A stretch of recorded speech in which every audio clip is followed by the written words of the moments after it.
समय पहले एक जंगल में तरह तरह की पक्षी रहा करती थी।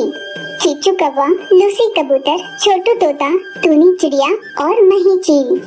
ऐसी कई पक्षी रहा करती थी, पर उन सब में केवल चीचू कवि का ही एक बड़ा सा घर था और बाकी पक्षी का कोई घर नहीं था।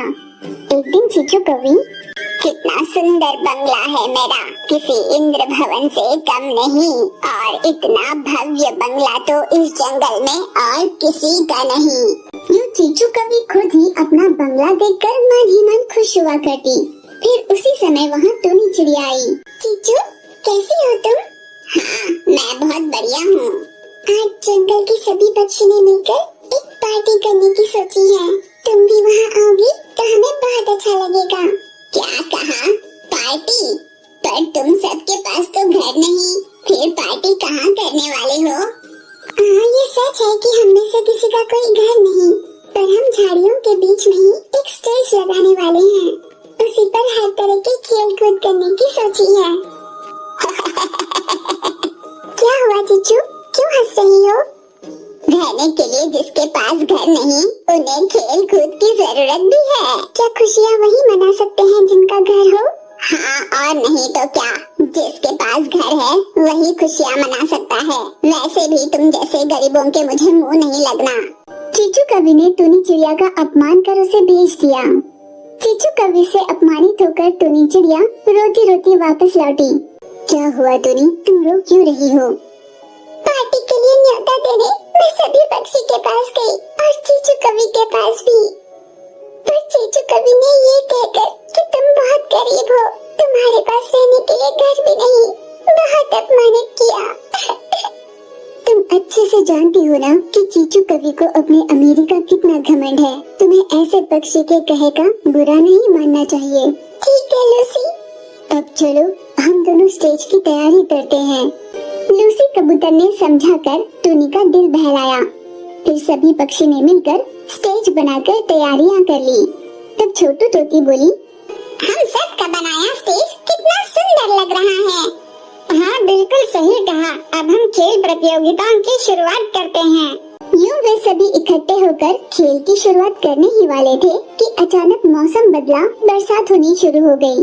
अरे ये क्या, अचानक से बरसात कैसे शुरू हो गई? हाँ, अब हमारी पार्टी तो नहीं हो पाएगी। कितनी मेहनत से हमने स्टेज सजाया था।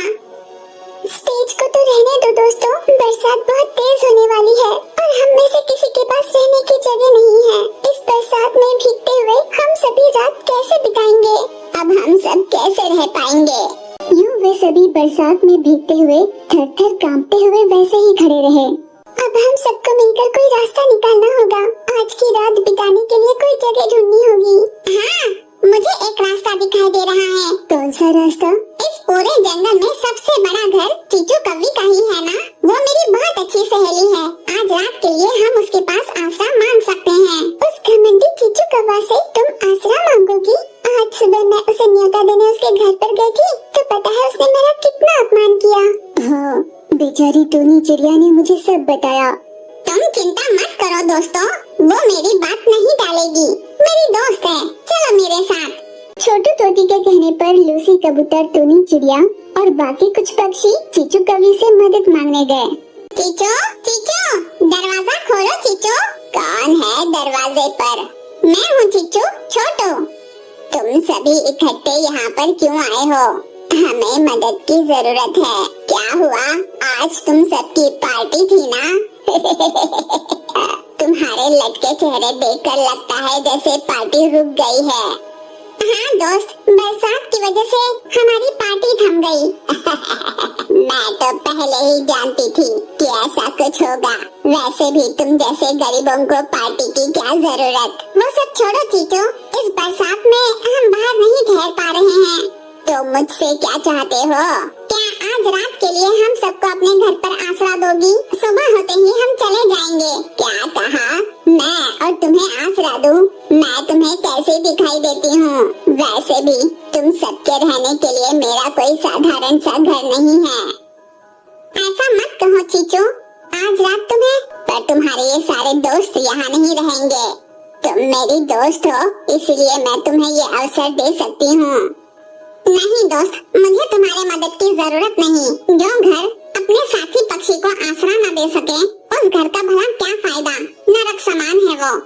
ये कहकर छोटू तोती, टूनी चिड़िया, लूसी कबूतर और बाकी पक्षी वहाँ से वापस लौटे।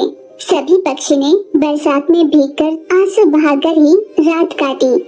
हम सबने बहुत बड़ी गलती कर दी है। कौन सी गलती टूनी?